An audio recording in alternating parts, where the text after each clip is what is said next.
শুরুতে আপনাদেরকে গঙ্গাসাগরের খবর জানাই, কারণ আপনারা জানেন যে আজ থেকে শুরু হচ্ছে গঙ্গাসাগর মেলা। গঙ্গাসাগরমুখী সাধু সন্তদের জন্য বাবুঘাটে অস্থায়ী ক্যাম্পের ব্যবস্থা করা হয়েছে, কিন্তু সেই ক্যাম্পে আবার চূড়ান্ত অব্যবস্থা। রিপাবলিকের ক্যামেরা ধরা পড়ল মমতার সরকারের অব্যবস্থার ছবি, দেখুন।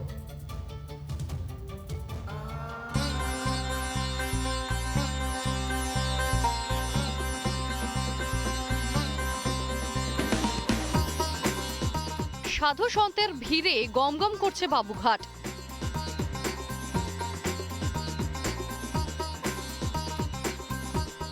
দেশের আনাচে কানাচে থেকে সাধুদের ডেস্টিনেশন এই বাবুঘাট।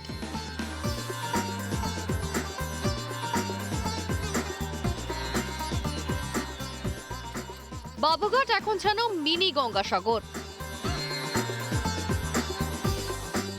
অথচ আশ্চর্যের বিষয় হলো সন্ন্যাসীদের ক্যাম্পে নেই কোনো শৌচাগার বা পর্যাপ্ত জলের ব্যবস্থা। না, এটা আমরা বলছি না, বলছেন খোদ সাধুরাই। সেটটা পর্যন্ত এখনো ঘিরে দিয়ে যায়। মন্ত্রীরা যদি কাজ করতেন, ওনারা যদি দেখতেন, তাহলে কি আমাদের এই অবস্থা হতো? এখানে খুব অত্যাচার হচ্ছে। জল পাচ্ছেন না? জল পাচ্ছি না, বাথরুম ঠিক নাই, এসব কি হচ্ছে এসব? দিকে দিকে অব্যবস্থা, এসব দেখে আর বাংলা মুখ হতে চান না তারা। সুদূর কেদারনাথ থেকে পায়ে হেঁটে এসছেন, এইখানে এসে তিনি বলছেন এ বাংলায় আর আসবেন না।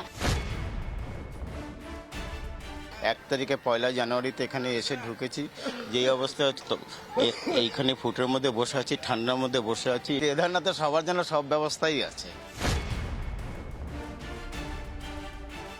সাগরে জানি না কি ব্যবস্থা আছে, তার থেকে আমার এখানে যদি কোনো ব্যবস্থা দেই, 1-2 দিন দেখবো, চলে যাব প্রয়াগ। মাঘী মেলা চলছে, ওখানে তো ব্যবস্থা রয়েছে, সাধুদের মোস্ট ওয়েলকাম। রাজ্যে এসে চরম সমস্যায় হিন্দু সনাতনীরা। বাইরে থেকে জল আনতে হচ্ছে ভিন রাজ্যের ভক্তদের। प्रयागराज में भी बहुत अच्छा है, वहाँ पे कुछ भी परेशानी नहीं है। देखिए कहाँ से हम लोग पानी ला रहे हैं, 30 रुपए दे के वॉशरूम को जा रहे हैं लोग। ব্যবস্থা क्या है? कुछ भी नहीं है, जीरो व्यवस्था है। বাংলার ভাবমূর্তি আর কত নষ্ট করবেন মাননীয়া? কুম্ভ বলে যে মুখ্যমন্ত্রী, তার কাছ থেকে এর থেকে বেশি কি আশা করবেন? এটা যদি হজ যাত্রী হতো তাহলে দেখতে না পাকা বিল্ডিং হয়ে যেত, যেরকম কলকাতায় নিউ টাউনে হজ টাওয়ার আছে। সনাতনীদের নিয়ে যেন যত সমস্যা বাংলার মুখ্যমন্ত্রীর। কখনো অপমান করছেন, কখনো মমতার পুলিশ সনাতনীদের পেটাচ্ছে, আবার কখনো বাবুঘাটে সন্ন্যাসীদের অবহেলা। মমতার আমলে আর কত সনাতনীদের অপমান। রিপাবলিক বাংলা। নানা ধরনের কন্টেন্ট দেখার জন্য লাইক করুন, শেয়ার করুন আমাদের ফেসবুক পেজ, সাবস্ক্রাইব করুন আমাদের ইউটিউব চ্যানেল। পাশাপাশি অন্যান্য ব্রেকিং নিউজের জন্য অবশ্যই চোখ রাখুন রিপাবলিক বাংলায়।